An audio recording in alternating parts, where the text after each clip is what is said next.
Eu vivi um conflito interno absurdo. Pensar em correr uma maratona por dia já é loucura. Pensar em pedir demissão para fazer isso é outra loucura. Eu sou casado, pai de 2 crianças, tenho um horizonte de despesas financeiras aí, de responsabilidades com escola, com família, com tudo. É uma decisão extremamente difícil.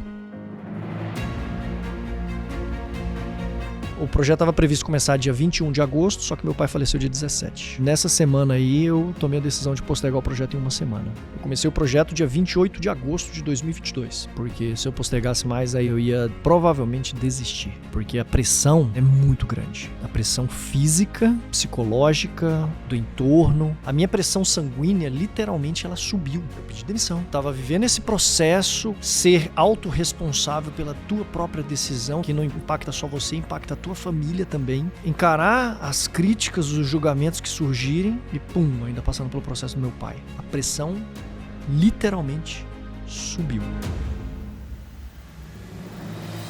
Quando você começar a entender quais são as dificuldades que você vai passar para atingir os teus objetivos, quando você encara ele de frente, você está psicologicamente mais preparado. Que essa história, de alguma forma, possa inspirar outras pessoas e mostrar que existem rotas alternativas. Você não precisa ficar preso a uma decisão que você tomou aos 17 anos de idade e que, de repente, no meio dessa jornada, você quer mudar, mas você não sabe como. E você se vê preso, porque você tem inúmeras responsabilidades financeiras, mas se você fizer um planejamento e se você tiver uma visão do que você quer se tornar e acreditar nessa ideia, existem rotas alternativas. Não vai ser fácil, correr uma maratona por dia não é fácil, mas é possível.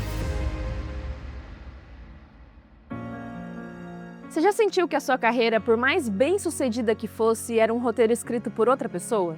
Aquela sensação de que você vai passar anos vivendo num ciclo sem deixar um legado real? O convidado desse episódio sentiu exatamente isso aos 42 anos de idade, mas em vez de só refletir, ele tomou uma decisão extrema, pediu demissão de um alto cargo executivo em uma multinacional de tecnologia para correr uma maratona por dia, durante 1 ano. E aí eu te pergunto, você teria coragem de trocar a estabilidade financeira pela incerteza total em busca de um feito extraordinário? Eu não faria, mas o Hugo Farias. Nesse episódio, conversamos com Hugo Farias, o primeiro brasileiro a entrar para o Guinness após correr 366 maratonas consecutivas.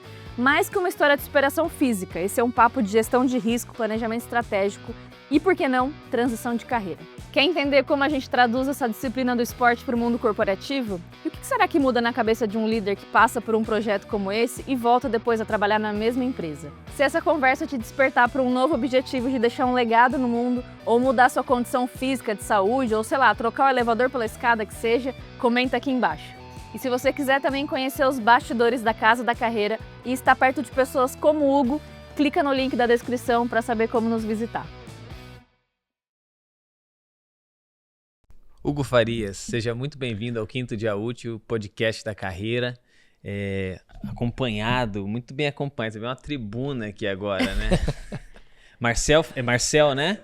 Marcel fez a ponte pra gente que nos trouxe, mas o Marcel faz parte de um grupo, um relacionamento de amigos que a gente, super íntimos, que faz parte, Débora e Felipe que trabalham aqui. Aí a trupe te trouxe, que honra, que privilégio, cara. Obrigado. O privilégio é meu, o prazer estar aqui, poder trocar uma ideia, bater um papo com vocês, compartilhar aí detalhes dessa jornada. Pois é, como a Fer te disse, ela já fez uma introdução no começo desse episódio, que no futuro ela já existe, mesmo que ainda ela não exista, mas agora ela existe porque você já viu no episódio, né? Pois é, e as pessoas já sabem quem é você. Muito curioso isso, hein, rapaz? Louco. Cara, da onde parte esse negócio? Porque daí eu não conhecia a tua vida a partir disso, mas era a pergunta que o Felipe tava tão ansioso, eu já faço a primeira. De onde veio esse negócio? Eu tava esperando pra fazer a pergunta, coitado. Ele queria? Desculpa. Eu queria, mas Faz a pergunta então, Felipe, aqui pra gente. De onde veio? Pra vocês fazerem, por favor. Coitado. Não, mas brincadeira, conhecer. Prepara a próxima. Seja minha voz hoje. Muito bom, Emerson. Cara, me perguntam bastante sobre isso, inclusive eu falo nas palestras também. Pode ter sido um misto da crise dos 40, porque eu estava com 42 anos na época, 2022. Foi bem no... Pós-pandemia também. Então, final de 2021, eu já vinha refletindo sobre jornada, sobre carreira, sobre legado, e eu me questionava. Comecei a me questionar. Poxa, você vê um mundo para fazer isso que você está fazendo por 35, 40 anos? Porque se for, tá tudo certo, né? Me formei em tecnologia, entrei no mercado de tecnologia, fui galgando cargos, funções, melhorando o salário, progredindo na jornada, na carreira, né? Como todos que entram para o mundo corporativo. E aí, pum, veio esse estalo. Poxa, tu vai fazer isso por 35, 40 anos? É essa jornada que você quer escrever, construir? Aí eu falei assim, poxa, acho que eu quero fazer algo diferente. E eu tinha feito uma maratona na minha vida até então, em 2019, trabalhando pra caramba na IBM até então, atendendo um cliente novo, então estava uma jornada absurda, viajando bastante. E aí eu decidi que eu queria colocar a corrida na minha rotina. Naquela época, naquele ano, 2019, coloquei, me preparei 9 meses para fazer uma maratona, fiz, quebrei na maratona, chegou no quilômetro 28. Pum! Que tem um muro, né? Nossa. Que dizem, na maratona existe um muro.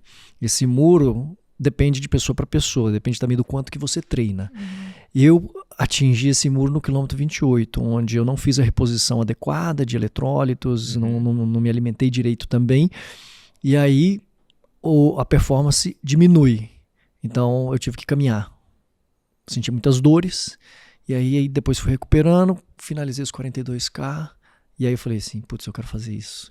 Aí fui pro triatlon, e depois dentro da empresa, aí veio a pandemia, passou isso, 2021, reflexão sobre vida. Cara, eu acho que eu quero fazer algo diferente. Mas o quê?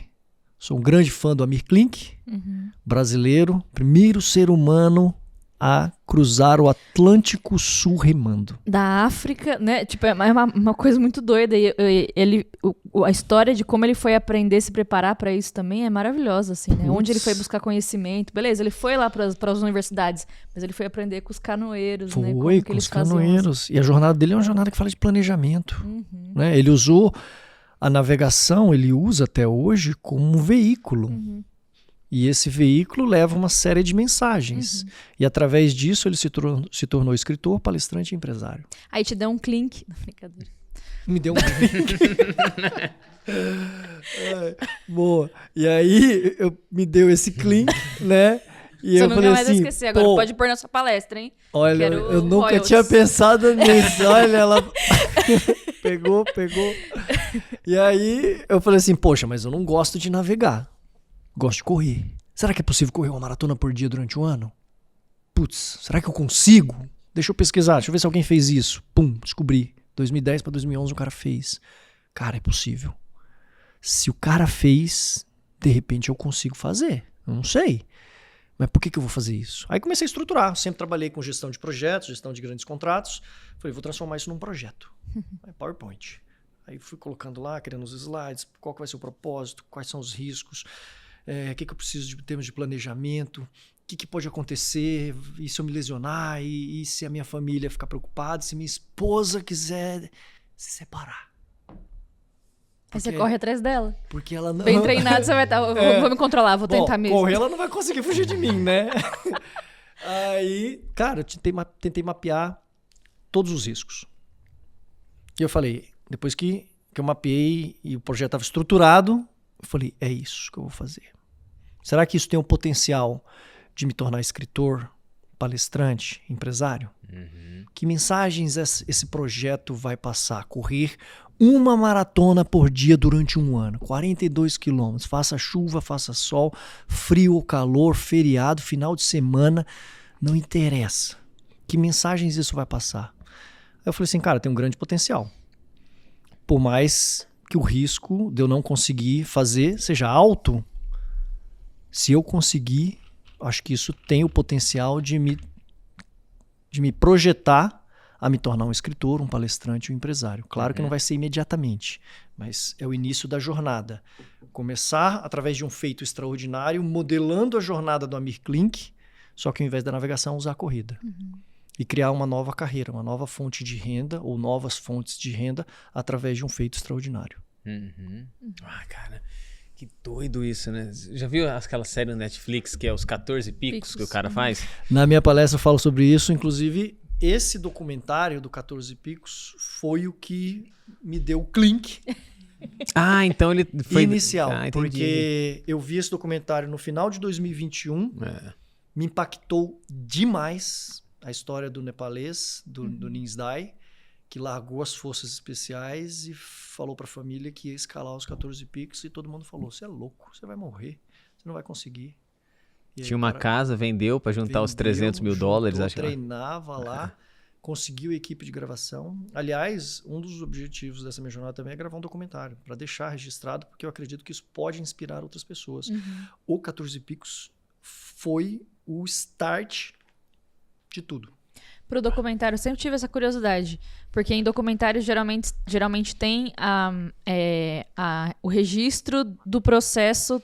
Você gravou o processo? Eu tenho muita coisa gravada. Aham. Desde o início, eu no processo de estruturação do projeto, separei uma verba para o projeto, então eu contratei uma gravadora, então a gente fez vários vídeos de todo o processo inicial, dos treinamentos, da equipe médica, da equipe esportiva, como é que era essa interação, Legal. de alguns eventos, inclusive o evento final foi gravado também com câmera profissional, e tem as minhas gravações amadoras, né? que faz é parte correndo do... aqui, filmando, interagindo com a galera. Então você já estava Tenho preparado isso. pra Falta estruturar isso como um conteúdo comercial.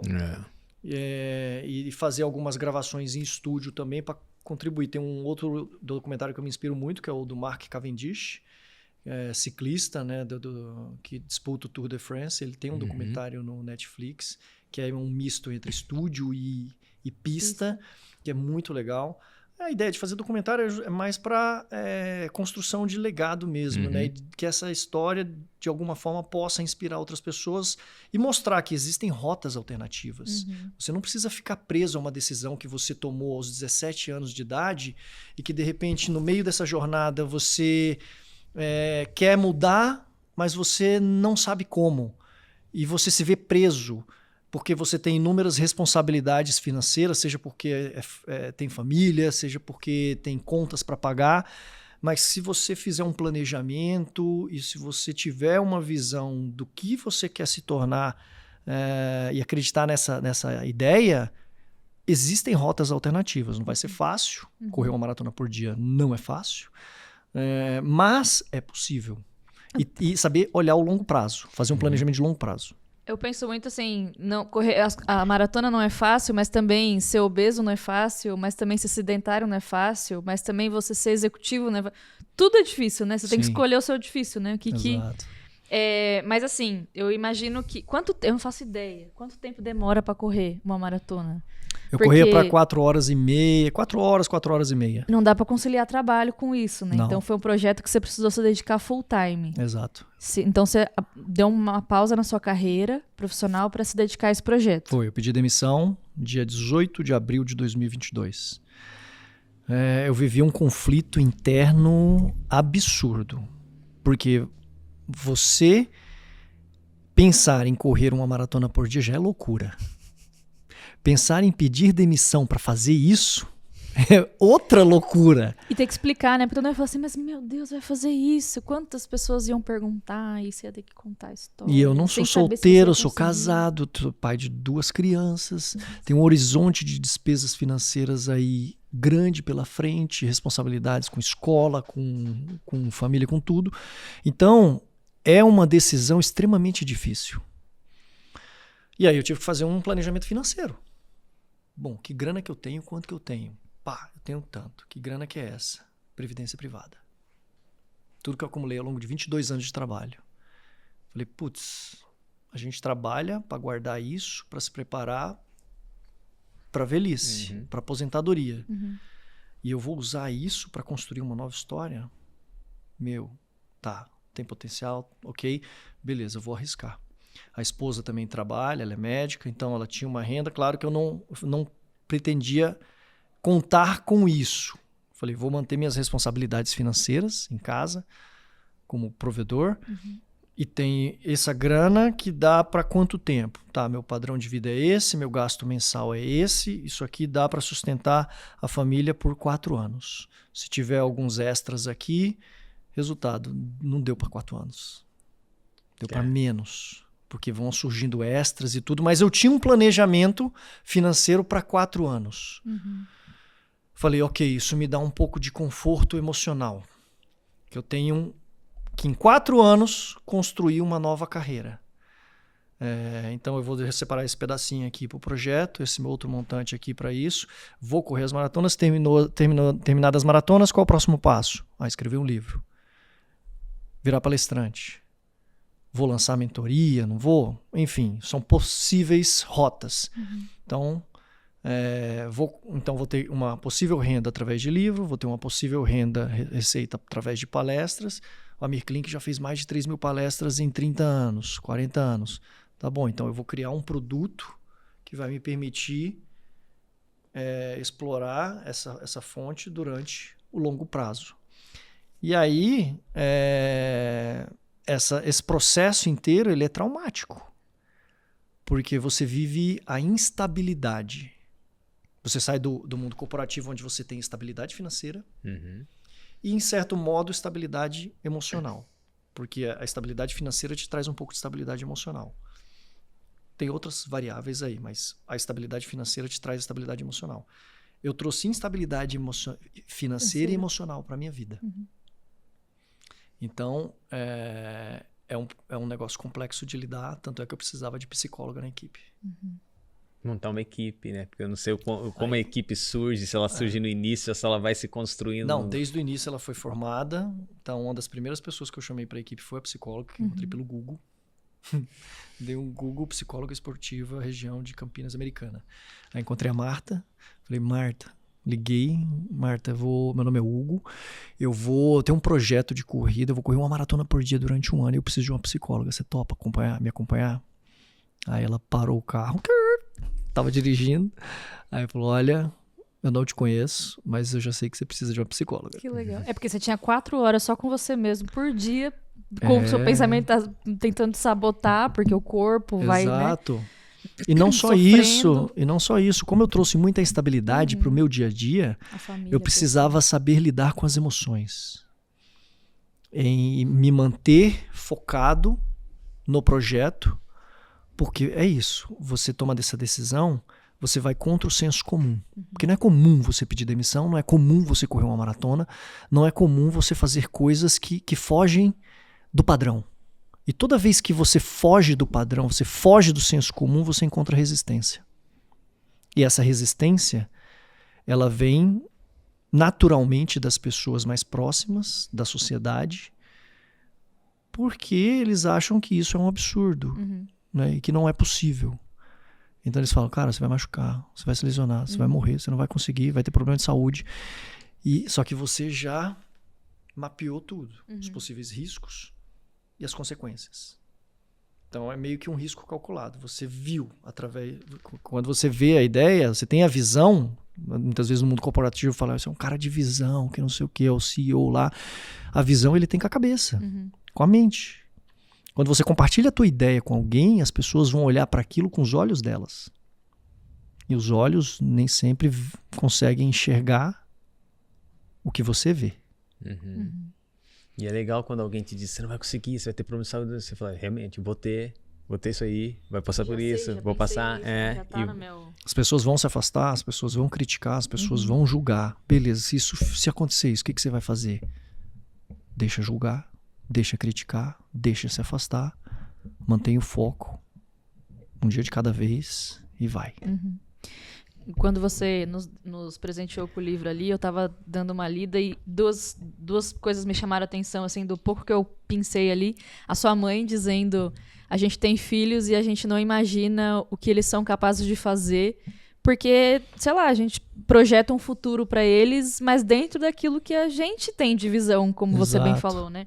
mas que a gente tem filhos e às vezes eles fazem coisas que nos surpreendem e falam assim, nossa, eu não acredito que eu criei um ser humano capaz de fazer isso. E a sua esposa também que diz que ela é muito, muito planejadora, assim, né? Muito sonhadora, que ela pensa muito no futuro, que ela tem ainda sonho para os estudos dos filhos, para viagens do...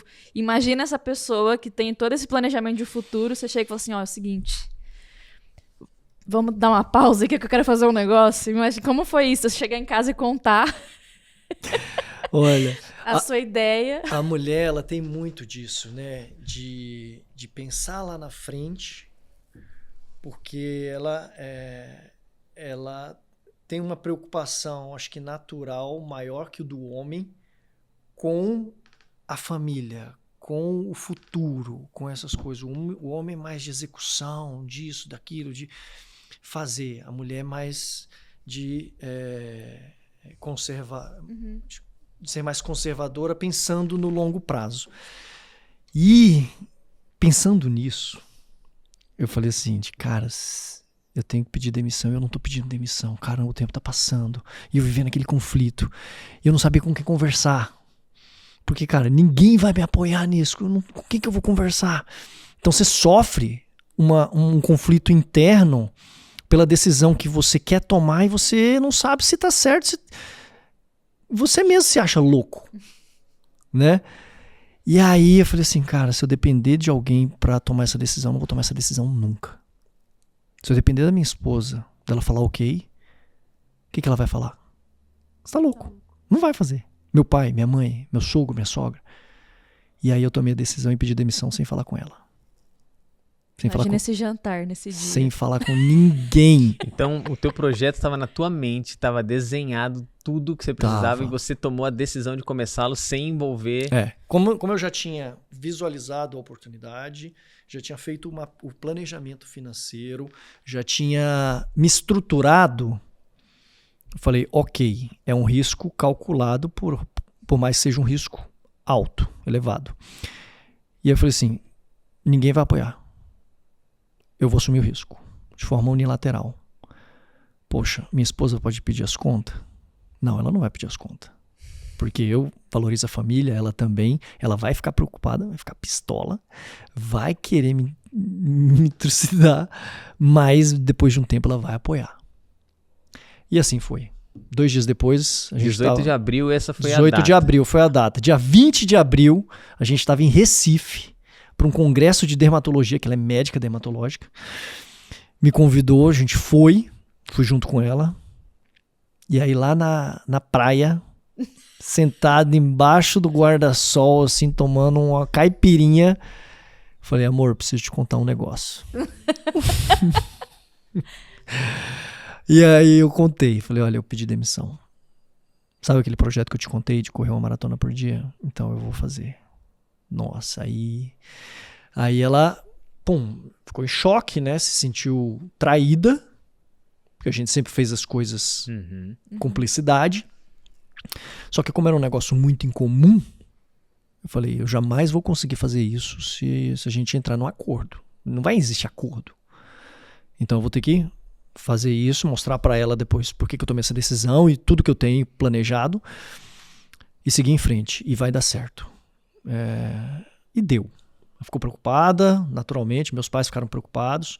Meu sogro, minha sogra, principalmente. No livro tem, no capítulo 18, tem um trecho que eu trago do conflito que isso gerou, porque depois você tem que compartilhar com todo mundo, né? Você tem que compartilhar com a família. Meu pai e minha mãe, por serem pai e mãe, tem a tendência natural De acreditar de dar o apoio, por mais que fiquem preocupados. Já o sogro e a sogra é diferente, né? Não precisa nem resolver correr, tudo isso, né? O sogro e a sogra, eles naturalmente se posicionam em proteção ao filho ou à filha, aos netos, o que é natural e é legítimo. E aí houve um conflito. E esse conflito eu escrevo no livro, vai ficar de surpresa aí pra vocês. Mas rolou conflito. Eu imagino. Mas depois nos resolvemos e seguimos em frente. Do dia 18 de abril, então, pro dia 20 na praia, quando você de fato botou o pé na estrada e fez a primeira, e aí vai ter uma sucessão de batalhas que eu imagino até a Sim. última. Quando foi? Bom, A dia primeira. 18 de abril, decisão. Dia 20, compartilhei com a minha esposa. A gente, inclusive, começou a correr lá na praia mesmo. Falei assim, vamos treinar, precisamos Porque treinar. ela começou a querer bater em você, né? Você precisou correr, né? Tinha que correr, Imagino de que algum realmente- jeito. E aí ela achou que eu tava vivendo um conflito. Nossa, o Hugo tá vivendo um conflito, eu não percebi. Enfim. Aí, de abril, dia 20, até o início, de fato, do projeto, foram 4 meses. Eu comecei o projeto dia 28 de agosto de 2022. 4 meses depois, né? Abril, maio, junho, julho, agosto. O projeto estava previsto começar dia 21 de agosto, só que meu pai faleceu dia 17. Pô, seu pai falou 17 de agosto. 17 de agosto. Ele vinha lutando contra o câncer, mas já estava bem avançado. Era um câncer no pâncreas com fígado, metástase. Estava bem evoluído e não deu. Nesse período aí, eu fiquei acompanhando ele, indo para Brasília cada 2 meses, 1 mês e meio. Treinava lá também, enquanto passava um tempo com ele. E aí, quando a situação dele piorou, passou pelas químios, entrou na rádio, aí desandou, a gente viu que não tinha mais volta. E nessa semana aí, eu tomei a decisão de postergar o projeto em 1 semana. Para o dia 28. Porque se eu postergasse mais, aí eu ia provavelmente desistir. Porque a pressão, ela é muito grande. A pressão física, psicológica, do entorno. Quando diz assim, a pessoa não aguentou a pressão. É porque, cara, torna-se insuportável. A minha pressão sanguínea, literalmente, ela subiu. Eu media, e inclusive quando eu convidei o Instituto do Coração para me acompanhar, foi importante, até por conta do tratamento que eles iniciaram, né? Porque minha pressão nesse período subiu. Imagina, eu pedi demissão. Estava vivendo esse processo com ser autorresponsável pela tua própria decisão, que não impacta só você, impacta a tua família também. Encarar as críticas, os julgamentos que surgirem e ainda passando pelo processo do meu pai. A minha pressão sanguínea foi bater 15/8 e tudo. Aí o INCOR, que já estava no projeto, eles toparam participar, convidei eles, e aí eles falaram, olha, vamos ter que controlar isso aí. Aí passaram a medicação, a pressão baixou para 12/8. Ao longo do projeto inteiro eu tive que tomar essa medicação, até após um pouco também, depois agora já retirou. Mas isso aconteceu. A pressão literalmente subiu. E aí 4 meses, desculpa, voltando para responder, 4 meses de treinamento intenso. Convidei 2 treinadores, falei, olha, por mais que vocês não acreditem, crie uma planilha de treino que me permita vencer a primeira semana, suportar a primeira semana. Se eu suportar a primeira semana, eu acredito que o meu corpo vai naturalmente se condicionar. E outra coisa, eu não vou correr para performance, eu não tenho meta de tempo, eu só tenho que concluir. Vou me planejar ali para 4, 5 horas, vamos ver se vai dar certo. Minha frequência cardíaca tem que ficar entre 130 e 150.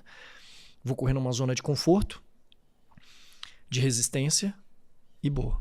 E aí chegou no dia 1, dia 28. Contra tudo, contra todos. Acordei lá num domingo, decidi começar num domingo para terminar. Começar num domingo para não cair no coisa do segunda-feira eu começo. Não foi nem por isso. Foi porque começando num domingo, eu conseguiria terminar num domingo. Então eu já pensei lá na frente, vai dar para fazer um evento de fechamento se eu chegar até lá. Então vamos começar num domingo. E aí, dia 1, 3h30 da manhã acorda, 5 horas marca lá em casa com amigos e com a produtora, 6h38 inicio o relógio para atravessar ruas e avenidas da cidade americana durante todo o santo dia de manhã. Como é que foi o primeiro dia? Como é que foi a primeira semana? Então, já que seu corpo precisava entender que esse cara vai entrar num vale profundo pelos próximos 365 dias. Cara, foi um misto de emoções. Ansioso, porque você não sabe o que vai acontecer. Por mais que você se planeja, por mais que você treina, fisicamente você está bem. Só que você se questiona o tempo inteiro. O que eu estou fazendo da minha vida? Onde isso vai me levar? Por que eu? Acho que a maior interação que eu tive com Deus na minha vida, acho que foi nesse período. Que eu questionava o tempo inteiro. O que eu tô fazendo? Por que eu? Por que agora? Por que isso? E aí, falei, cara, tem que ser, então vai ser. Então bora. Então, você fica muito ansioso, né? Então você coloca uma sobrecarga emocional em você muito grande. Por isso que é importante você saber lidar com isso, porque senão você explode e aí você toma decisões equivocadas. E eu tinha já tomado algumas decisões, talvez a decisão mais crítica da minha vida, de encerrar a carreira corporativa, embarcar num projeto ousado e incerto contra todo mundo. Então eu já estava sendo pressionado, autopressão por causa disso. Então eu falei, vamos. Então eu tinha que controlar essa ansiedade e tinha que viver um dia de cada vez, um passo de cada vez. Eu falei, vamos para a primeira meta, qual é? Igual na empresa, né? Na corporação. Você tem a meta anual, você tem que atingir ali o teu crescimento de renda, de receita, de lucratividade, de market share. A minha primeira meta era uma semana. Minha meta mais ousada era, fazer 365 maratonas. Mas beleza, primeira meta, uma semana, depois 1 mês, 2 meses, 6 meses, e assim vai. Existiu algum momento nesse intervalo todo que você entrou numa zona de segurança em que o teu corpo respondeu bem, você se sentiu em paz? Existiu algum momento de paz nesse vale?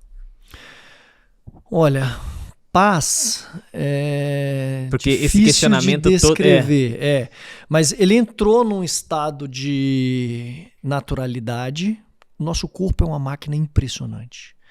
Do mesmo jeito que ele se adapta para quem pesa 300 quilos e a estrutura óssea consegue sustentar isso, o teu corpo se adapta para você correr uma maratona por dia. Teu corpo se adapta para você trabalhar 20 horas por dia aí. Em algum momento ele vai gritar, né? Mas no meu caso eu tinha um acompanhamento médico, eu tinha acompanhamento esportivo, eu estava correndo numa zona de frequência cardíaca de resistência, mas eu sabia que ia sofrer com dores. A musculatura ia gritar o tempo todo. A partir do dia 30, entrou num estágio de platô. Então, virou rotina, natural. Então, acordava normal, por mais que tivesse dolorido, por mais que o corpo tivesse meio robótico, né, mancando ainda, mas aquecia, botava as crianças na van escolar, vestia meu uniforme, tomava o café da manhã e eu já estava pronto para trabalhar. Virou o meu trabalho. Ninguém pensa para ir trabalhar, né? Você sabe que tem que ir. Você acorda, você escova os dentes, de repente você toma um banho, você troca de roupa, toma um café e vai trabalhar. Virou o meu trabalho. E aí eu tinha que, ao longo do dia, qual que era a minha meta? Entregar os 42K.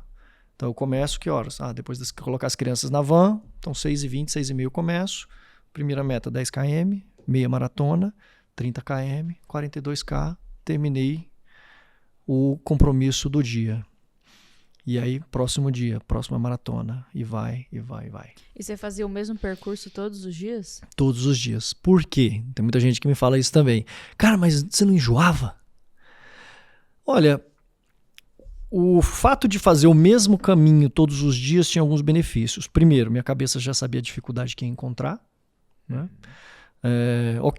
Teria as variações de clima, inverno, verão, outono, primavera, mas tinha os pontos de parada, porque diferente de uma prova oficial, onde você tem a entrega de água a cada 2 km, 5 km, eu não tinha, eu tinha que levar a minha água, tinha que levar a minha alimentação.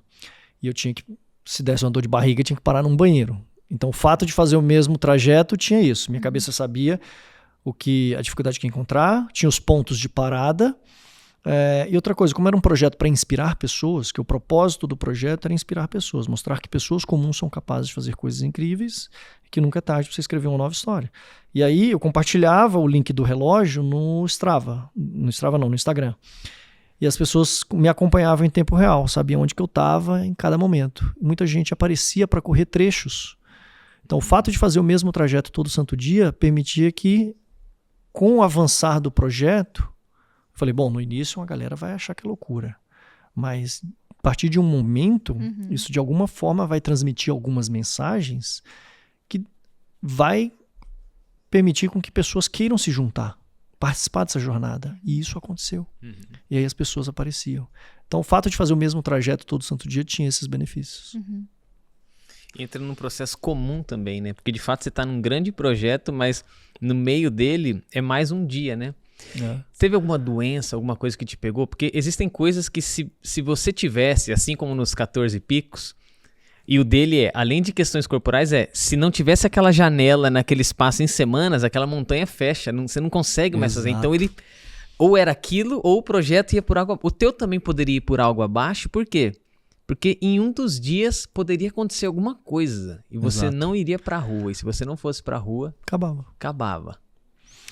Houveram alguns momentos de risco. Se você for falar assim, qual que era o teu maior medo? Meu maior medo não era nem de lesão, nem de dores. O maior medo era contrair dengue. Que a dengue derruba. Muito. Você pode morrer se você fizesse uma parada dessa. Então, eu ficava preocupado. O que me trouxe maior preocupação foi a possibilidade de contrair dengue. Eu falei assim, poxa, aí eu vou ter que, em vez de correr, vou ter que caminhar. Ok, vai ter que fazer os exames clínicos, acompanhamento, mas eu tenho uma equipe médica, tá parcialmente mitigado. E não tive dengue. Mas o que eu tive ao longo dessa jornada? Fascite plantar, uma dor na sola do pé, a partir da maratona 120, então eu tive que ir com ela até o final, passava fita de kinésio embaixo, fazia exercícios para fortalecer a sola do pé e ia, não me incomodou muito.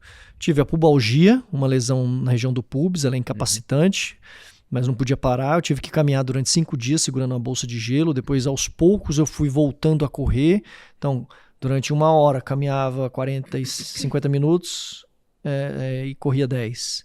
Depois caminhava 40 minutos, corria 20. Até tentar voltar a correr 100% levou 1 mês. Tive 3 quadros de diarreia. O pior deles demorou 5 dias, eu emagreci 4 quilos em 5 dias. Um carro precisa de combustível para ir longe. O meu combustível era o alimento. E nesse período o corpo simplesmente falava, eliminava. Não tenho como. Então deu uma debilitada e aí não tinha como. Você tinha que comer sem vontade. E comer 5.000, 6.000 calorias, gente, é comida pra caramba. E não teve jeito. Aí tive que suplementar ao longo desse período. Tive lombalgia também, um exercício que eu tinha que fortalecer. Eu corria na parte da manhã, fortalecia à tarde. Fortalecia 2 vezes por semana. Aí num dos exercícios deu uma lesão, deu uma inchada na lombar. Tive que entrar com medicação também. Medicação ajudou em raros momentos. Na pubalgia, na lombalgia, só. O resto, não tomava medicamento algum para dor. Deixava o próprio corpo ir criando a sua autoproteção. Eu não peguei um resfriado. Nada. Fazia os exames sanguíneos, né? A cada 2 meses, fazia uma bateria de exames, 46 exames. Mostrava lá, a vitamina D estava dentro dos parâmetros que o INCOR pedia, fazia uma suplementação com ômega 3, com vitamina D, e alimentação normal, sem besteiras, né? Não comia hambúrguer, pizza, a bebida alcoólica diminui drasticamente, que eu gostava bastante, diminui 99%, tomava um vinhozinho com a minha esposa a cada 15 dias. Então, exigiu um nível de disciplina de praticamente profissional. E foi bom, porque essa disciplina é o que a gente precisa imprimir, qualquer que seja o nosso objetivo de vida, de carreira. Se você tiver disciplina, isso vai revelar uma versão sua que você jamais imaginou que existia. Uau. Qual foi o dia? Só mais uma, Fê. Qual foi o maior tempo que você teve que fazer durante esses 365 vezes e qual foi o menor? Porque em algumas você caminhou provavelmente a prova inteira, né? O maior tempo foi 10 horas e 21 minutos. E o mais rápido, 3 horas e 45 minutos. Uau! Tempão também. Você sabe que o primeiro episódio da temporada passada, nós trouxemos aqui um campineiro, o Bruno Fregolente, mas os caras chamam ele de Lemão. Não sei se você já ouviu, Já ouvi porque falar. é da corrida, né? Sim. E aí veio ele, que, pô, é cara, um triatleta, gosta de toda essa... E trouxemos um profissional de remuneração, que é o Matias Melchior, que é um cara que, pô, corre umas maratonas assim e tal. E aí ele falou assim, cara, uma prova que eu quebrei. Aí o Matias falou, você quebrou? Pô, quebrei nessa prova também, em Porto Alegre, acho que era uma dessas maratonas. E aí, quanto tempo você fez? O Lemão quebrado fez a prova em, sei lá, ele falou assim, cara, bateu 3 horas talvez, né? O Matias olhou e falou assim, pô, tu tá de brincadeira, mano, esse é meu tempo entregando mesmo tudo, não sei o que, né, tal. Mas o recorde de uma maratona é 2 horas, né? Acho que 2 horas e 35 segundos. que teve esse rapaz faleceu já, inclusive, Sim, né? o Kevin Kiptum, novo, 20 e poucos anos. 23 anos, cara. Ele Porra. certamente seria o primeiro ser humano A a correr quebrar os abaixo ovos. das 2 horas de forma natural, porque o Ele quebrou já, mas era uma prova Kipchoge, controladinha, né? o Tá, Kipchoge ele quebrando o vento. quebrou, mas teve ajuda. É. Já o Kiptum morreu num acidente trágico. Mas, cara, tá próximo de acontecer do ser humano correr uma maratona abaixo de 2 horas. Caramba, Imagina, cara. é muito forte, é muito rápido. Uma pessoa, pra você ter ideia, ele corre a 22 quilômetros por hora durante 2 horas. É uma força absurda. E o aprender a correr? Porque a passada também tem um jeito específico, né? Porque, sei lá, tipo, correr não é só correr. Tem jeitos pra correr, né? E eu acho que você teve que preservar muito o teu corpo, teve muita coisa. Você teve que adaptar um estilo também, né? Assim, cada um tem o seu jeito, né? De caminhar e de correr. Tem gente que corre com a ponta do pé, antepé. Tem gente que corre com o pé chapado no chão, mede o pé. Essa é a minha pisada. Tem gente que corre com retropé. Primeiro aterriza o calcanhar. Existem treinadores ou assessorias que até trabalham o ajuste da pisada dos atletas.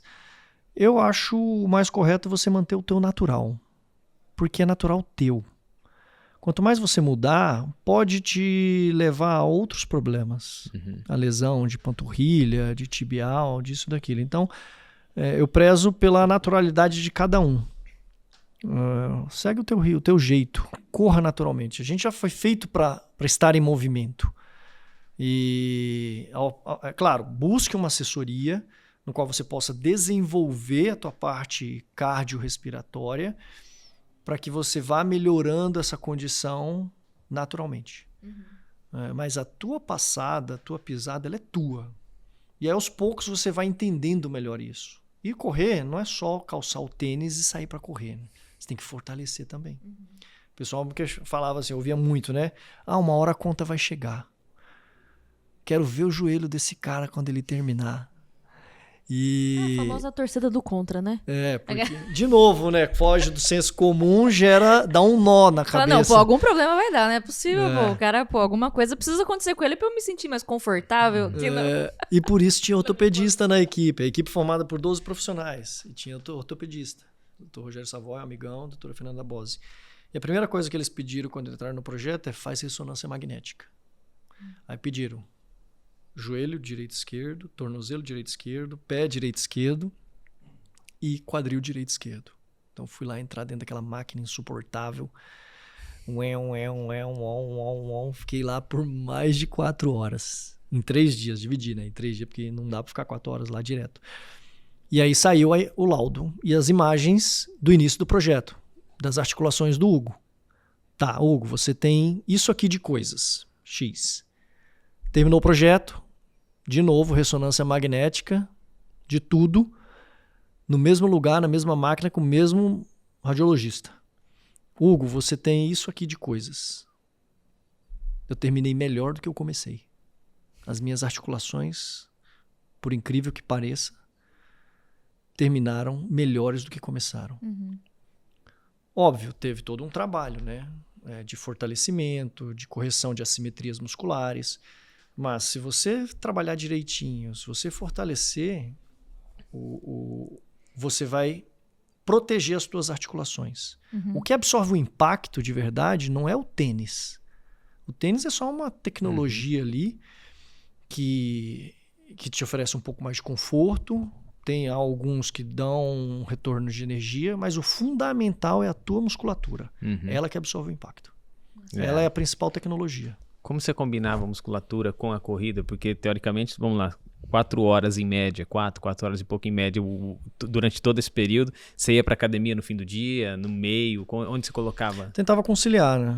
Eu tinha a preparadora física, a Gisele Rosseto, e aí a gente marcava 2 vezes por semana, às vezes eu conseguia ir, às vezes eu não conseguia por causa da rotina do dia a dia, mas a gente tentava manter ali um cronograma de 2 vezes por semana o fortalecimento na parte da tarde. Volta de 2 da tarde, 3 da tarde. Tinha dias que eu estava muito cansado, eu preferia descansar. E a gente foi levando. Então, provavelmente essa falta de disciplina no fortalecimento, eu acabei priorizando um pouco mais o descanso, pode ter levado a pubalgia, pode ter levado também a dores no final do projeto, que eu sofria muito com dores na posterior aqui, em glúteos. O fato de fazer o mesmo trajeto todo santo dia, e na maior parte do tempo ele fazia curvas para a direita, e como eu corria na sarjeta, ali próximo da sarjeta, minha perna direita ficou mais baixa que a esquerda, então lesionou a virilha direita. Isso também contribuiu, tanto é que eu tive que inverter depois, quando eu voltei. As pernas, não, mentira. O trajeto, né? O trajeto. Eu tenho tantas perguntas melhores do que essas inserções Parece que eu aqueles faço. bonequinhos que você virava assim, né? Aí corri igual o Curupira. O Felipe tem uma pergunta pra fazer. Fi, por favor. Mas depois eu tenho 5, tá? Que eu já anotei aqui pra não esquecer. Hugo, a gente já percebeu, né, que a sua mentalidade é absurdamente forte, de vencedor e tudo mais. Mas em algum momento você pensou em desistir no meio do caminho, qualquer que seja, no começo ou até lá no final, por qualquer que seja? Dor, algo pessoal, enfim, algum motivo, acho que eu vou parar com esse negócio, com essa maluquice. Boa pergunta, Felipe. Essa pergunta sempre vem, né? Pensar em desistir eu nunca pensei. Porque eu já estava pagando muitas contas ali, né? Da decisão, de ter embarcado minha família nisso, de ter brigado com meu sogro, enfim, tinha muita coisa em jogo. E tinha a história que eu queria construir, né? De ser bem sucedido nisso, de construir uma nova história, de me tornar escritor, palestrante, empresário. Eu falei, cara, não posso parar no meio do caminho. Eu sei que a jornada é de 1 ano e eu sei que eu vou enfrentar inúmeros obstáculos. Vou ter que vencer todos eles. Acordava todo santo dia motivado? Não. Acordava com dores, mancando, mas em nenhum momento eu pensava assim, putz, vou parar. Virou meu trabalho. Era um despertador só ou você tinha assim 5 horas, 5 e 5, 5 e 10? Um despertador só. E às vezes teu corpo ele desperta antes do despertador. 5 minutos antes você já está acordando. E tinha todo o compromisso, né, em volta do projeto. Então, beleza, eu tenho que colocar as crianças na van. Vou acordar eles primeiro, eles se trocam, preparam, despacha, já me preparo e vou. Tem que ser na parte da manhã, porque senão impacta toda a rotina da casa. Na hora que eu finalizar, depois eles chegam da escola, almoço junto com eles, faço as atividades de casa à tarde, levo eles para cá, para lá, para a atividade deles, faço minhas atividades do projeto e boa. Então criou-se uma rotina. A rotina é importantíssima. Seja na nossa carreira, seja em casa, a rotina tem um papel fundamental de te manter focado ali, seguindo o planejamento e tudo. Então essa rotina me permitiu ter compromissos comigo, com a minha família, com o projeto. Então não tinha essa conversinha do tipo, tô cansado, vou correr na parte da tarde. Tinha que correr na parte da manhã, senão ia quebrar tudo. Teve uma vez só que eu mudei a rotina, que eu tive que correr na parte da tarde. Foi por causa de um dos quadros de diarreia, que foi o pior. Que aí eu falei assim, preciso descansar um pouco mais, porque tá zoado. Tomei a medicação lá pra repor flora e tudo. Falei, vou correr na parte da tarde. Maratona 121. Corri A partir das 15 horas, terminei 8 da noite. Nossa. Aí no dia seguinte, comecei meio-dia. Foi Terminei. Você foi voltando. E aí fui no outro dia, comecei já, ou seja, teve um dia que eu, em 24 horas, eu corri 2 maratonas para conseguir voltar para o horário tradicional.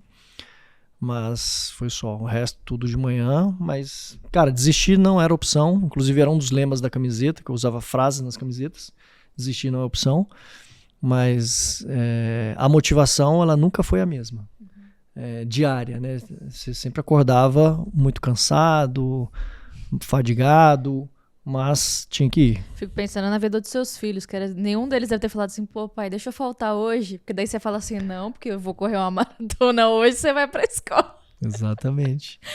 E acho que a maior lição que eu deixei foi pra vida deles também, né? Disciplina. Quantos tênis foram? 28. 28 tênis. 28 pares. 28 pares, né? E você tem alguma preferência? Se eu puder dar uma dica, assim, pra quem tá correndo? Não seja, mas... Tem patrocínio também, né? Não sei se não pode. Não tive patrocínio, até porque o projeto eu achava, toda vez que você idealiza um projeto, você acaba supervalorizando ele. Nossa, esse projeto vai ter um potencial midiático fenomenal, vai chamar a atenção das marcas. Você chamou a atenção de ninguém. Todo mundo olhava para aquilo ali como uma grande maluquice.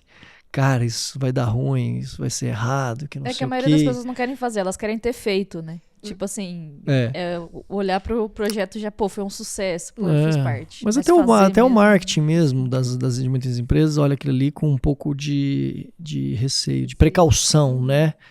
Não como crítica, mas como uma precaução. Poxa, faz sentido associar meu nome, minha marca com esse projeto? Quem que é esse cara? O que ele já fez? Ele já correu uma maratona na vida, tá falando que vai correr 365 maratonas? Fala sério, né? Então, tem um pouco disso e é natural. Mas aí, a partir da metade, eu comecei a receber algumas marcas de tênis. Eu comprei, né? E o critério que eu utilizei na época foi estabilidade, conforto e custo-benefício, já que eu tenho que pagar pelo tênis. Então, não preciso dos tênis bambambam mais caros, mais acessível.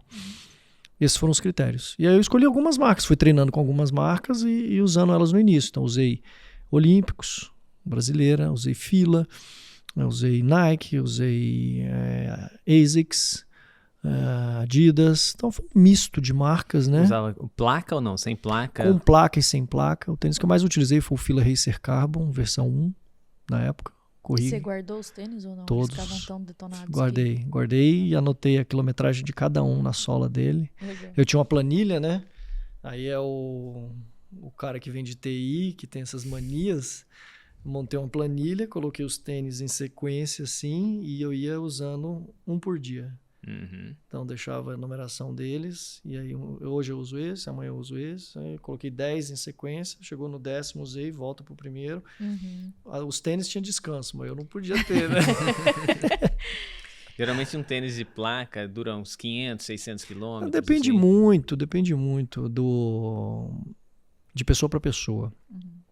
A gente pode, nós dois aqui, usar o mesmo tênis hoje, começar hoje. Você tem o teu peso, eu tenho o meu, você tem o teu estilo de corrida, eu tenho o meu, a tua intensidade, a minha, o terreno que você vai correr, o terreno que eu vou correr. Então, isso vai influenciar muito na durabilidade. Tem tênis que são mais duráveis, tem outros que são menos. Depende muito.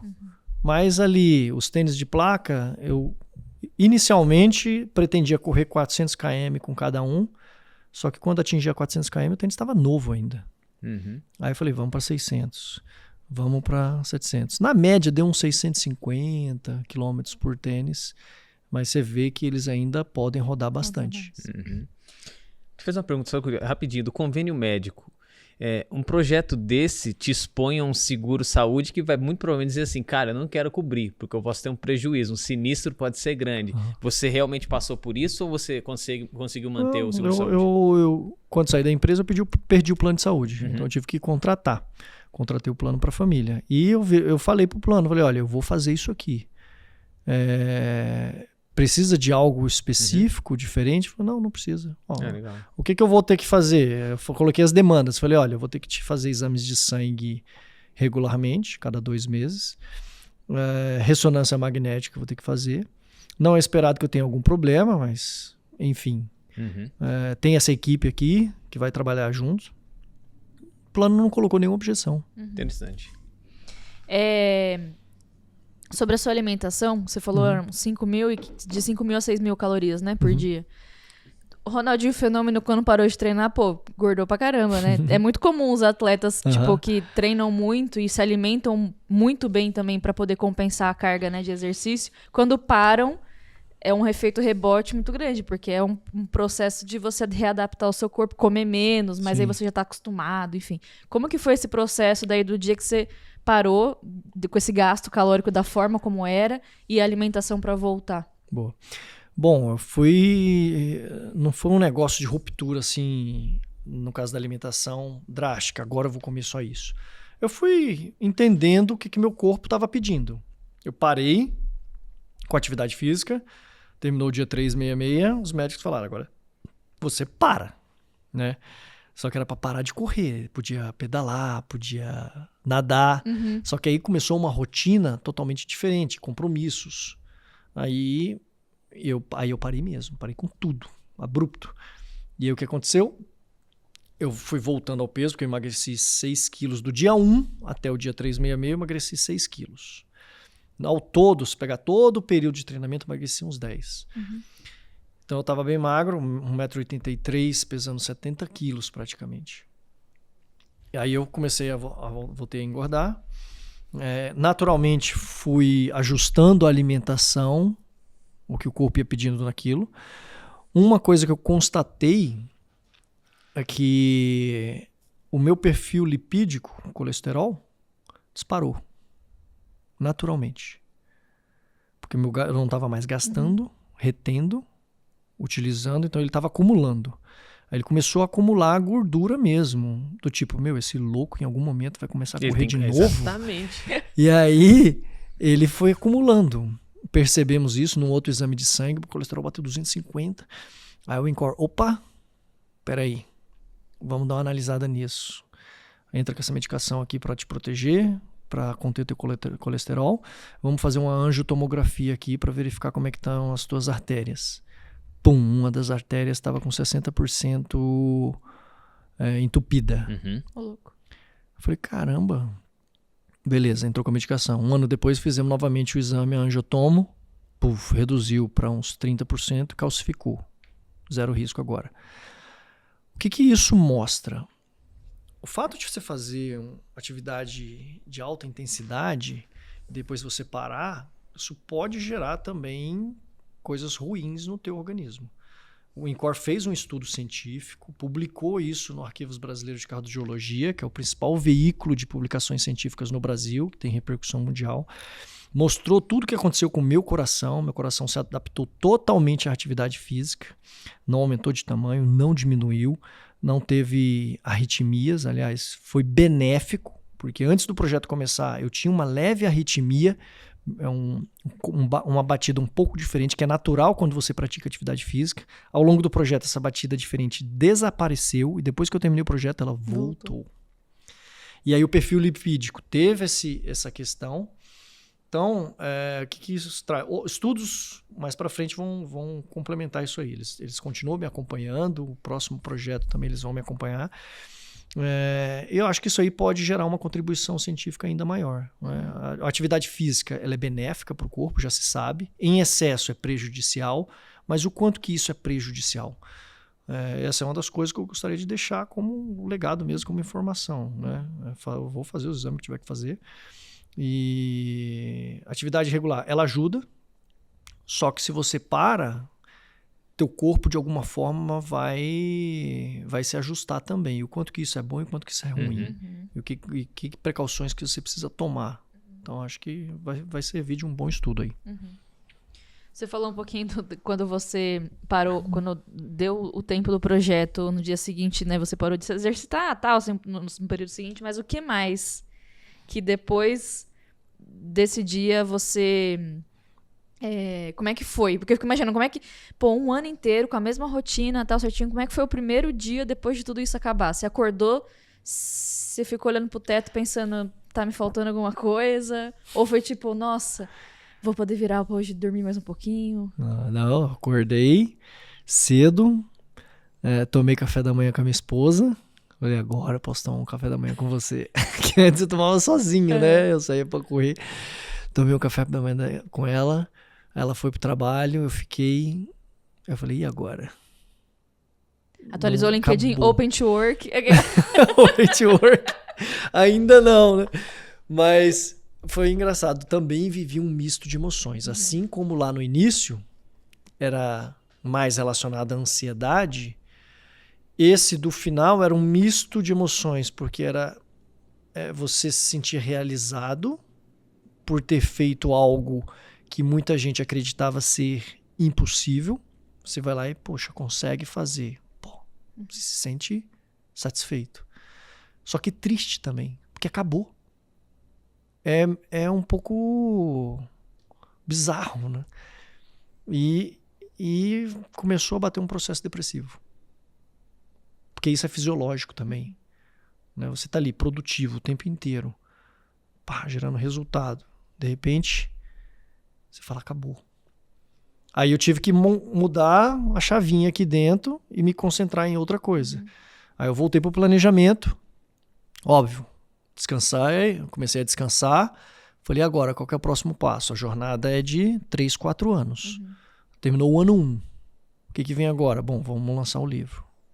Então, eu vou concentrar minhas energias em escrever o livro. Aí reúne fotos, vídeos, chamo a escritora para ajudar na estruturação, chamo a editora. E aí, 6, 7 meses concentrado nisso. Puf, nasce o livro. Aí, próximo passo, quero virar palestrante. Eu era executivo, sabia me comunicar, sabia vender. Mas aí você quer virar palestrante, é outra coisa. Então volta para a sala de aula, vai estudar oratória. E aí começa a fazer palestras. E aí, ano 2, metas. Lançar o livro, vender X mil livros. Palestras, vamos tentar. Quero fazer 100 palestras. Quantas que eu consegui? 50. Bom, 50% eu consegui. Então, beleza, vamos para o ano 3. Aí, ano 3, estabelece meta de novo. Então, ao longo dessa jornada, isso foi acontecendo. Então, a meta agora é em 10 anos. Que história que eu consigo construir em 10 anos? Quantos livros eu consigo ter? Quantas palestras realizar? Que outros produtos e serviços eu vou lançar ao longo dessa jornada? Então, essa é a continuidade da história. Mas no dia pós Maratona 366, o sentimento era de tristeza por ter acabado, felicidade por ter concluído. E agora? O que você vai fazer? É quase como as pessoas no corporativo que querem, sei lá, chegar numa determinada posição, uma cadeira, chega e fala, beleza, e agora, né? O que eu vou fazer? Eu cheguei aqui, trabalhei minha vida inteira para chegar aqui e não pensei no depois, né? Eu acho que falta muito propósito no mundo corporativo. Eu acho que a gente se baseia muito no meio. Transforma o meio como objetivo final. Eu quero ser CEO. Beleza, você rema, trabalha, entrega. Pum, virou. E aí? E agora? É igual o esporte, ele de certa forma, ele traz muito ensinamento para a vida, né?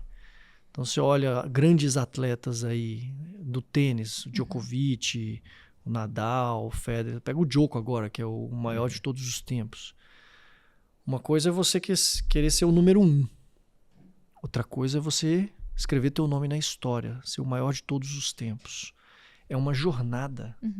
Você, em algum momento dela, você vai atingir o topo, você vai se tornar o número 1.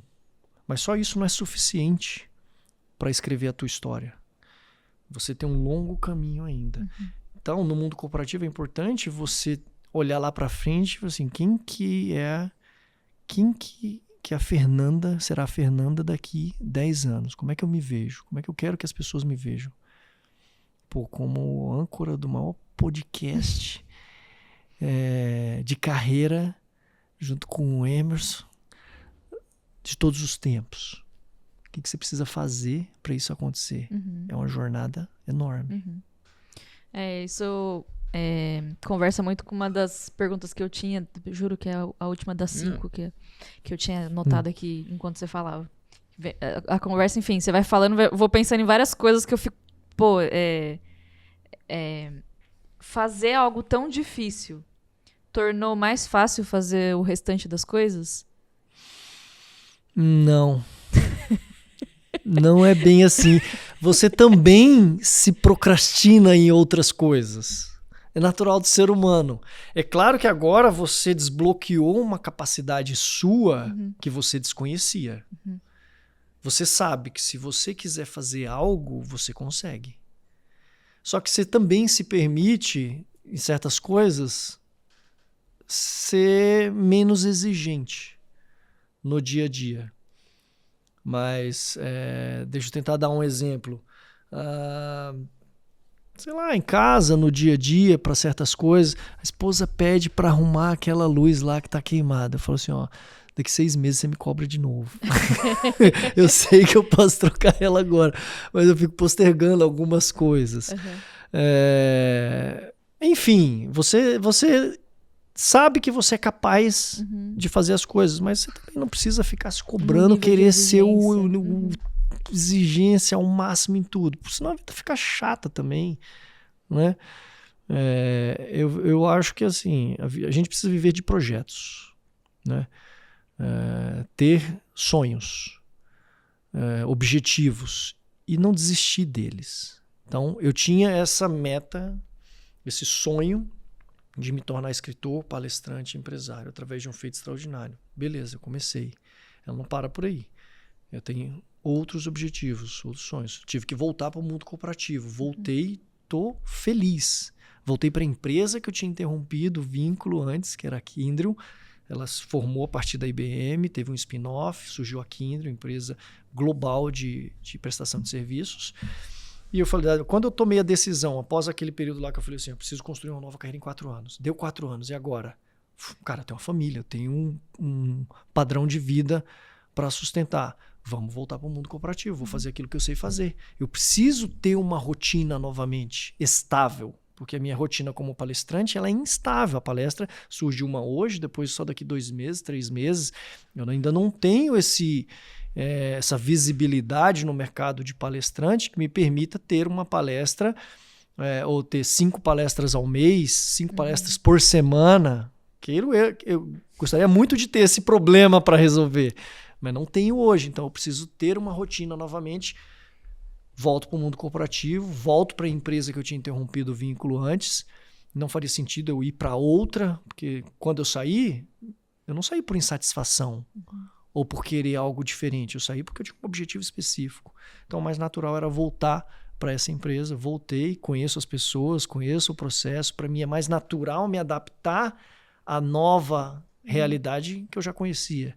Isso me ajuda a ter novamente uma estabilidade financeira, melhorar, ter mais estabilidade emocional, focar e planejar com cuidado meus próximos passos. Parou a corrida e continua nos corres. Drop the mic. Pode ir. Teus feitos extraordinários renderam uma assinatura no livro dos recordes. Traz pra gente, por gentileza. Vamos ver. Uau. Eu vou até sair um pouquinho da frente da câmera. Guinness World Records. Certificado.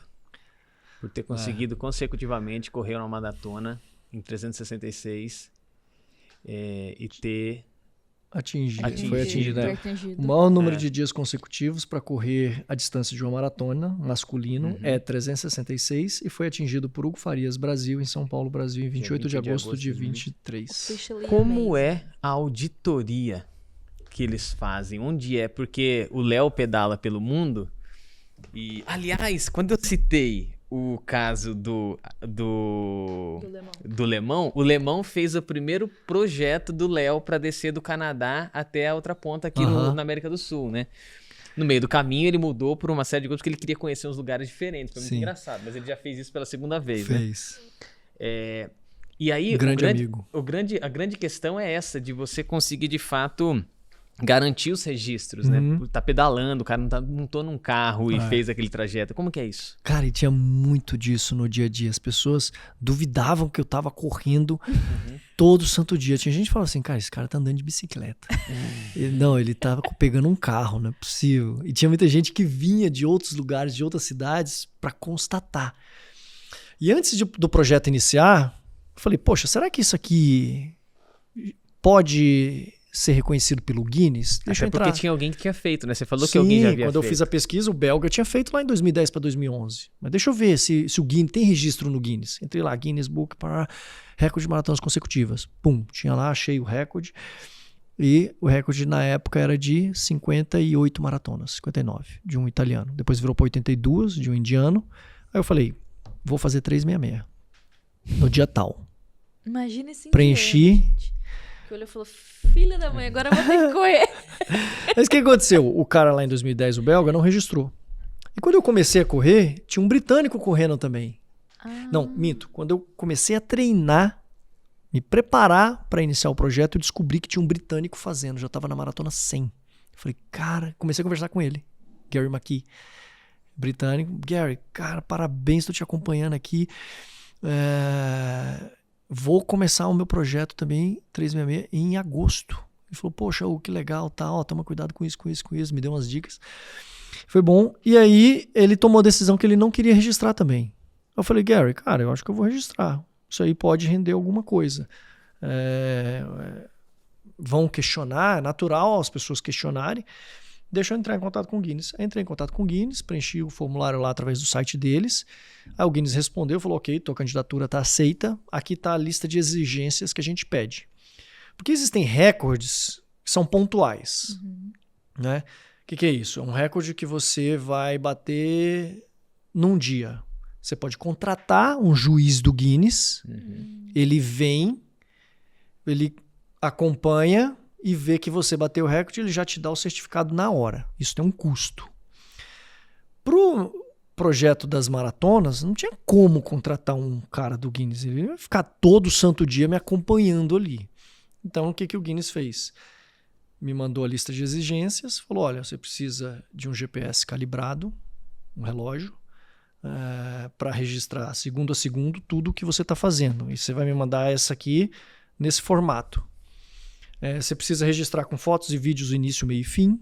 Você precisa de um logbook com todos os detalhes. Você precisa de formulários de testemunhas que digam o que elas viram e tal e assinem. Precisa de uma carta, enfim, tem uma série de exigências. Quando terminou o projeto, aí eu fui reunir tudo.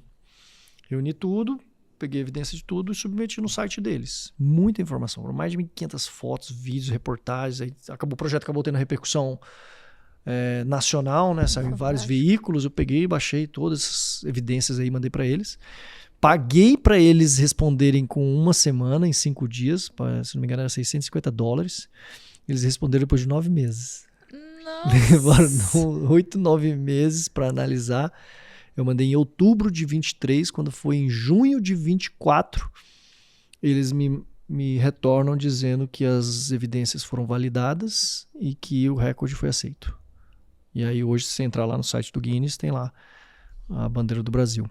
E é isso aí, você recebe por correio ou você foi receber em algum lugar? Você recebe por e-mail, um e-mail, aí depois você entra no site deles, aí eu comprei, né, certificado. Tá. E mandei e enquadrei. E o objetivo final do projeto não era esse, era concluir, inspirar, construir uma nova história. Acabou sendo uma consequência, mas é uma consequência que acaba sendo mais valorizada pelo mercado. O dia que saiu essa informação de que tinha ido pro Guinness, gerou mais reportagens na mídia do que a última maratona. Você acredita? E acaba que torna-se, corrobora, né, o feito. Você tem a chancela de uma instituição independente que validou evidências e constatou, olha, de fato, o cara fez. Então isso ajuda na jornada, ajuda com palestras, ajuda com serviços, ajuda com tudo. Faz parte da jornada. Você sabe que eu estava vendo alguns lutadores dizerem sobre isso, gosto de acompanhar o MMA também, né? E o cara às vezes tem um recorde, ela fala assim, o Anderson Silva tem o maior recorde de lutas, de vitórias consecutivas, 16. Existe aquilo. Mas aquilo alguém vai superar um dia, assim como Sim. o recorde olímpico num tempo, né? A questão é o que ficou de tudo que a gente chegou até aqui, né? Que é essa construção que de fato você carrega, inspira. Entendo o tamanho disso, cara. É um negócio impressionante, meu amigo. E o ano não tem 365 dias? Tô aqui perguntando. Você tá perguntando se foi no ano bissexto? Por que são 366?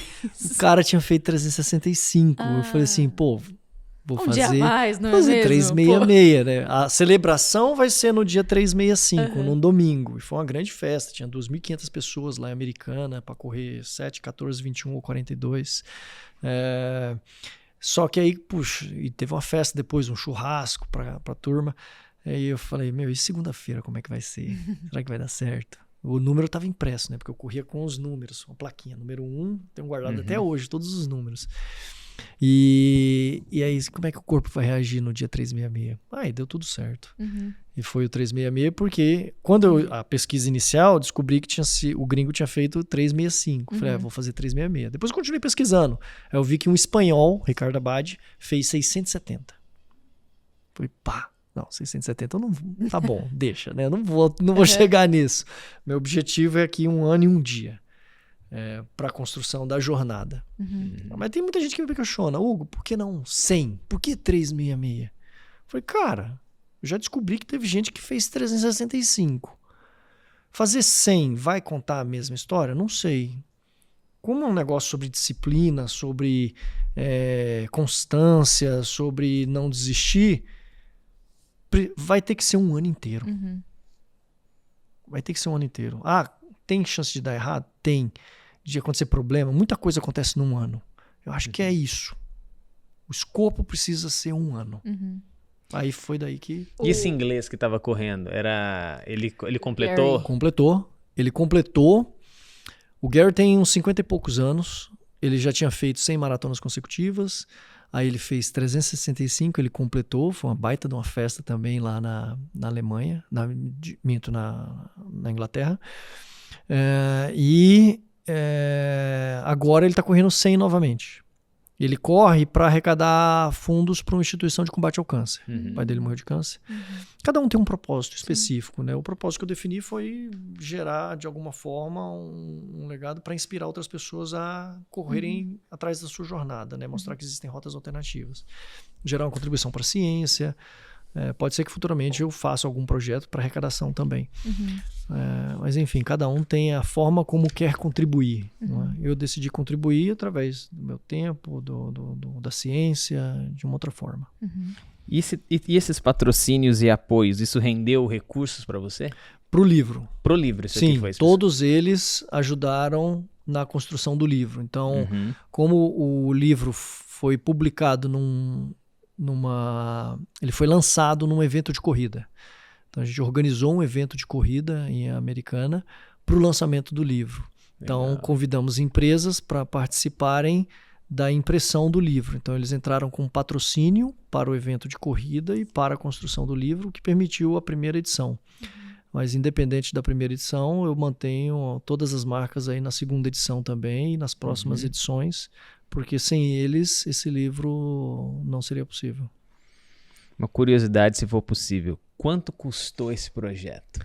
Olha, o projeto, inclusive, eu trago essas informações no livro. Esse livro, ele funciona como um histórico, né, porque ele está dividido em etapas. Tem um infográfico que traz os detalhes das maratonas. Tem o diário, aí onde eu trago, na minha versão, em primeira pessoa, o histórico de tudo que aconteceu semana a semana. E no bloco 3, depoimentos. Às vezes tem depoimentos meus, minha infância e tal. Aí tem depoimentos da minha família, dos meus familiares, mãe, irmãos, e dos amigos e profissionais que participaram do projeto. E em um dos capítulos eu trago o planejamento financeiro. E aí eu descrevo ali onde foram os principais gastos, né, com a equipe médica, com a equipe do projeto, com tênis, com Guinness, com o Incor. O Incor teve custo também, né? Porque quando eu convidei eles para participar, falei, a maior instituição do coração da América Latina pertence à USP. É público. Acho que não vai ter custo, né? Nada. Teve um custo, mais de 30 mil, porque envolve honorários de profissionais, máquinas, exames.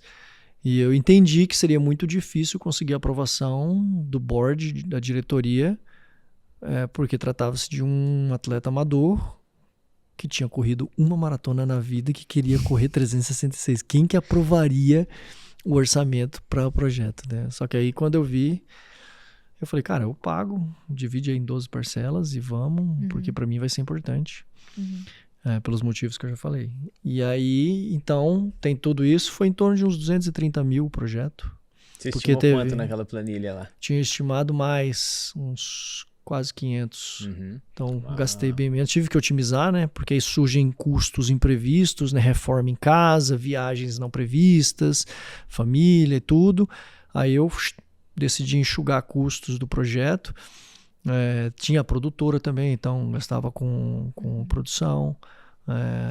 Mais pro final aí a gente foi fazendo permutas também com os profissionais e tudo para reduzir os custos do projeto. Mas ao todo foi em torno disso, uns 230 para construir. Isso não inclui o livro, tá? É só a execução do projeto. É engraçado que quando tem esses lances dos recordes, você fala assim, não sei quantos campos de futebol, não sei quantos isso aqui, né? E o seu, na matéria do Fantástico, fala daria pra ir do norte ao sul 5 vezes no Brasil, né? Daria pra percorrer, né, de ponta a ponta do Brasil 5 vezes. Impressionante mesmo. Doideira. Daí pra ir até a Sibéria. Até a Sibéria. Pra ir... o diâmetro da Terra tem 12.700 e poucos quilômetros. Ao todo foram 15.569 quilômetros. Caraca! Então, se for cortar a Terra ao meio... Você ainda continuaria andando, ia ter acabado a Terra, você ainda tava correndo. Espaço. Tem uma pergunta lá. Eu fiquei com curiosidade em saber em relação aos seus filhos, à sua esposa, né? Que você correu todos os dias. E aí você falou de viagens agora. Vocês conseguiam ter algo de entretenimento para além disso nesse 1 ano ou não? Tipo, foi foco na sua vida, assim, nesse projeto, a família toda? Esse eu mostro, eu faço, tem um pedaço da palestra que eu mostro. Né? Essa decisão, ela trouxe renúncias e momentos compensadores. As renúncias foram momentos com a família, né? E isso eu me cobrava demais. Então, ao longo de 1 ano, eles fizeram 2 viagens internacionais e eu não pude ir, fiquei correndo. Aí, quando eles voltaram, a gente viajou próximo. As férias de janeiro, a gente foi pra praia e foi lá que eu desenvolvi a lesão. Porque eu falei, bom, eu não consigo viajar com eles, vamos pra praia, lá eu corro, me viro, a gente fica juntos durante o período de férias. Aí, o primeiro dia, eu corri 100% na areia da praia. E aí, irregularidade, pula canal, etc. Às vezes o terreno não é legal. Numa musculatura que já estava desgastada, aquilo gerou uma sobrecarga maior e aí acabou desenvolvendo a pubalgia. Mas foi bom o projeto como um todo, porque me aproximou também mais dos meus filhos. Por mais que eu não estivesse presente em viagens longas, eu estava muito mais presente no dia a dia. Assumi mais responsabilidade em casa pelo fato de estar mais presente. Liberei minha esposa mais para o trabalho, porque ela estava num momento novo da carreira também, com a clínica nova. Falei, foca aí, deixa que eu cuido aqui. Então foram algumas renúncias e alguns momentos que compensaram mais. Eu acho que para o projeto foi muito importante para eles também. Envolvi bastante eles no dia a dia. Eles me acompanharam correndo, andando de bicicleta ao longo do projeto. Tem depoimento deles aqui no livro explicando como foi para eles passar pelo projeto, na visão deles, o que eles aprenderam com isso. Acho que, se for falar em termos de legado, o maior legado que eu deixo é neles, né? Neles acreditarem nos sonhos deles, independente do tamanho do sonho, independente do que eles queiram fazer na vida deles, eles têm as ferramentas necessárias, talvez precisem desenvolvê-las, mas é acreditar no sonho por mais que ninguém acredite. O mundo vai duvidar, mas você jamais pode duvidar do teu sonho. Cara, o que você faria de diferente hoje? Não iria pra praia. Eu acho que já na praia você falou, cara, a praia eu não iria. Ou talvez não, você falou, cara, eu passaria. Tem alguma coisa no projeto todo que você mudaria?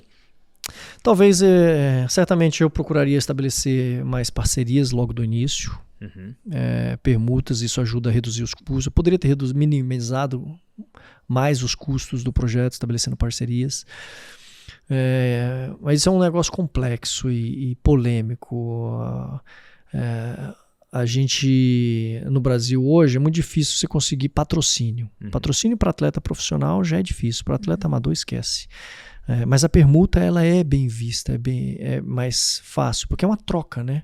Então, uma empresa oferece um produto, você oferece o quê? Exposição. Tanto é que o marketing hoje da grande maioria das empresas, quando se fala de esporte, é um marketing de influência, onde a empresa entra com um produto e aí você gera visibilidade para ela. Isso eu até critico um pouco, porque em certas situações torna-se um marketing de oportunismo e não de influência, porque o objetivo das empresas é sempre o alcance, é o retorno, é o lucro. E você vê cada vez mais empresas que se dizem do esporte, mas que não apoiam o esporte. Elas buscam a autopromoção e o lucro. Eu acho que falta um pouco mais a gente olhar para o esporte, para a saúde, para a cultura, verdadeiramente como propósito das empresas. Acho que falta no nosso mundo, na nossa sociedade, mais propósito. Sobra essa máquina de fazer dinheiro, essa vontade. Tanto é que, bom, eu busquei a vida do empreendedorismo. É difícil, não é fácil. A sobrecarga de impostos ela é gigante, mas eu acho que existe espaço para você fazer coisas com um propósito maior, de benefício para a sociedade. Não sei se eu serei bem sucedido, mas a minha vida de empreendedorismo, eu quero de alguma forma fazer algo diferente. Se vai dar certo ou não, o tempo vai dizer, mas eu pretendo fazer algo que dê um retorno para o esporte de fato. Sabe, eu corrigi uma informação que eu disse. Não foi o Lemão que fez, foi o Zogaibe. É um ciclista. E eu acho que ele mora aqui, é Campinas, Sorocaba, o Fernando Zogaibe. Ele que traçou o primeiro projeto do Léo para cruzar, porque ele fez isso no Brasil várias vezes, né? Muito bom. Mas olha, você falando da tua carreira como executivo hoje, qual é a tua posição na companhia? Quantas pessoas você lidera diretamente? Conta um pouquinho. Hoje, na Kindred, eu voltei como executivo de contratos, parceiro de clientes. A função é Customer Partner, que eu já executei ela um bom tempo dentro da IBM Kindred. Antes de eu sair, eu tinha ido para uma posição acima, líder de Customer Partners, ou seja, eu tinha um território e eu tinha uma equipe direta de executivos. Eu volto uma posição abaixo, fazendo algo que eu já fazia. Para mim não foi ruim voltar uma posição abaixo. Primeiro que eu volto fazendo aquilo que eu já sei. E segundo que eu precisava mesmo. Então eu volto satisfeito sabendo que eu vou fazer algo que eu gosto de entregar. Nessa função atual eu não tenho uma equipe direta, eu tenho uma equipe indireta. Eu sou responsável dentro da organização pelo contrato com os clientes, contratos grandes, né, de milhões de dólares, onde a Kindred é responsável pelo TI destes clientes. Indústria automotiva, indústria do aço, varejo, empresas que rodam o Brasil. Então tem muita responsabilidade. Imagina parar a linha de produção de uma fábrica de carros, parar uma linha de produção, um alto forno de uma indústria do aço. Isso tem um impacto numa cadeia gigantesca. Então existe um batalhão de pessoas dentro da Kindred que suporta toda essa operação. Então eu lidero eles de forma indireta, 100 a 300 pessoas atendendo os clientes. Almejo sim crescer novamente na carreira dentro da Kindred. E olho para esse horizonte corporativo ainda aí para alguns anos, porque isso vai me permitir manter meus outros sonhos vivos, né, de fazer os outros projetos. Uma das coisas que eu aprendi é que você não precisa sair do mundo corporativo para realizar teus outros projetos. Você pode conciliar também. Acho que viver cegamente só o corporativo, sem olhar para a família, sem olhar para a tua satisfação pessoal também, para o teu propósito de vida, tem uma linha de raciocínio. Talvez isso possa gerar de alguma forma frustração, ou não é burnout, mas depressão em outras pessoas que focam muito no corporativo sem um objetivo fixo, acaba se perdendo. Não, tem objetivos, seja de carreira, seja pessoais, seja de vida, seja de família, e o corporativo vai te ajudar a atingir esses objetivos. Eu sou muito grato à Kyndryl, à IBM, por tudo que eu conquistei através deles, que me permitiu executar esse projeto aqui de vida.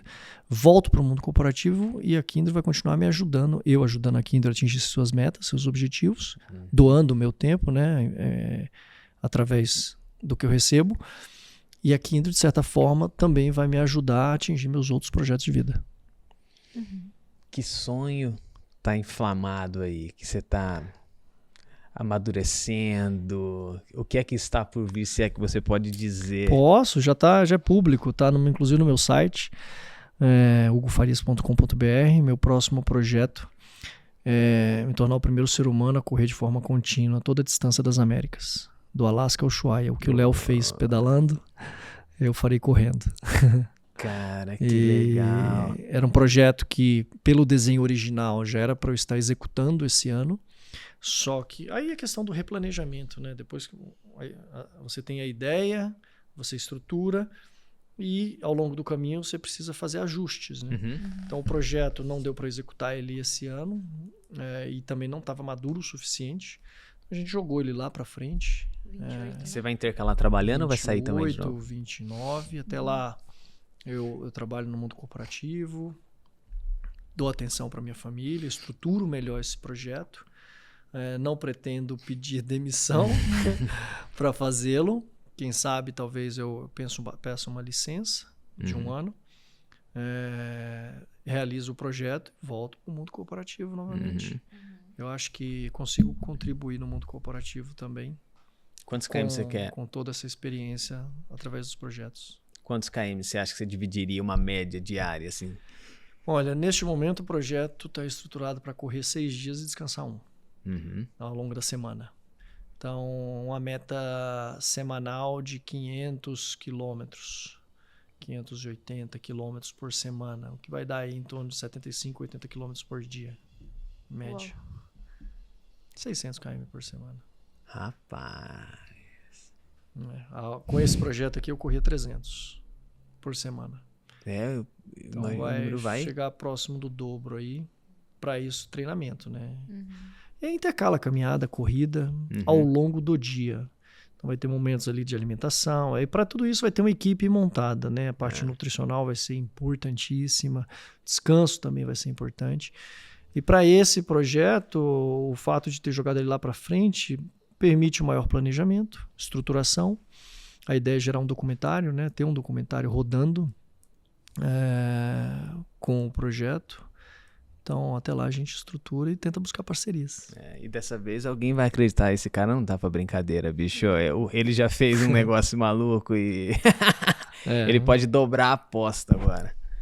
Caramba. Esperamos conseguir alguns parceiros aí que queiram acreditar nessa jornada. Acho que as mensagens serão muitas. A corrida vai continuar sendo o veículo, mas as mensagens são inúmeras, né? Acreditar no sonho, ter disciplina, saber se planejar, valorizar a jornada, construir. Que história que você quer construir, né? Que jornada você quer construir e quais são as possibilidades. Então, é trabalhar esse lado. Caramba. Querem perguntar algo?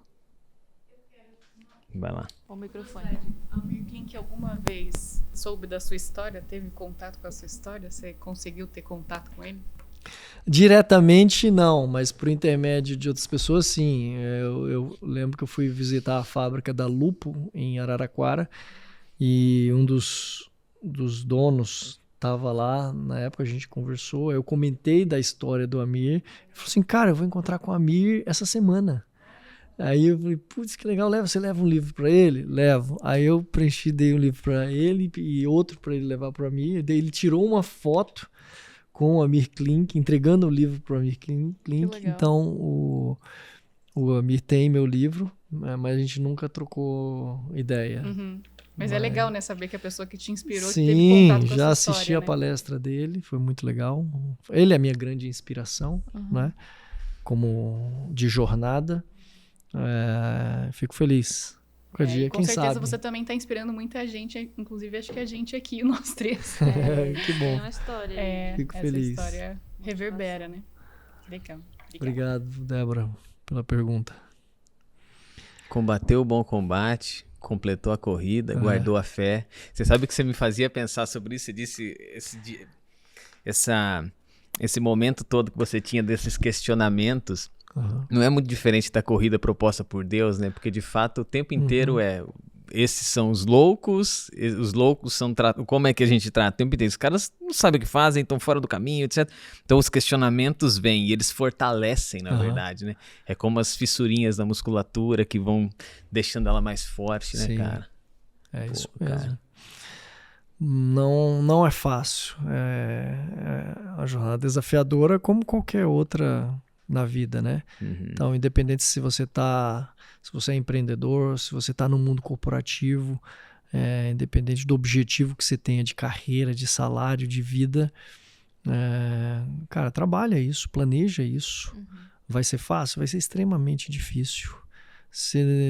A gente não se prepara para os piores momentos. A gente acaba focando no sonho, nas possibilidades. E esquece de planejar os obstáculos, os momentos difíceis. Quando você começar a entender quais são as dificuldades que você vai passar para atingir os teus objetivos, quando você encara ele de frente, você está psicologicamente mais preparado.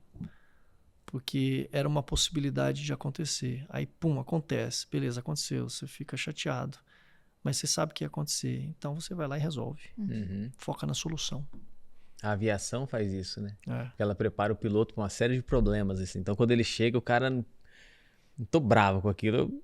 Isso vai acontecer, cara. Você só tem que estar preparado pro que você vai fazer a hora que esse negócio vier, né, cara? E lá atrás eu falei assim, cara, tá bom, não deu certo. Beleza, 4 anos. Consegui estruturar? Consegui. Consolidou? Tá consolidando. Já consigo viver disso? Não. Qual será o próximo passo? Voltar para o mundo corporativo. Beleza, eu voltar para o mundo corporativo, você vai buscar qual posição? Cara, eu vou voltar para a empresa que eu saí. Em qual posição? A posição que eles tiverem para mim naquele momento. A posição que eles tiveram para mim naquele momento é a que eu estou hoje. Então, tá ótimo. Minha visão é de longo prazo. Poderia ficar chateado porque voltei para uma posição menor. Não. Volto a construir. Passo de cada vez. E aos poucos a gente chega lá. É isso aí. Se você não faria, o Hugo Farias. Eu não podia acabar de episódio sem lançar isso. Não faça nada que eu não faria, tá? Exatamente. É isso aí. É com essa... Finaliza. A moral do... Muito obrigado, Hugo, mais uma vez. Foi uma honra ter você aqui, cara. Obrigado pelo presente do livro pra gente.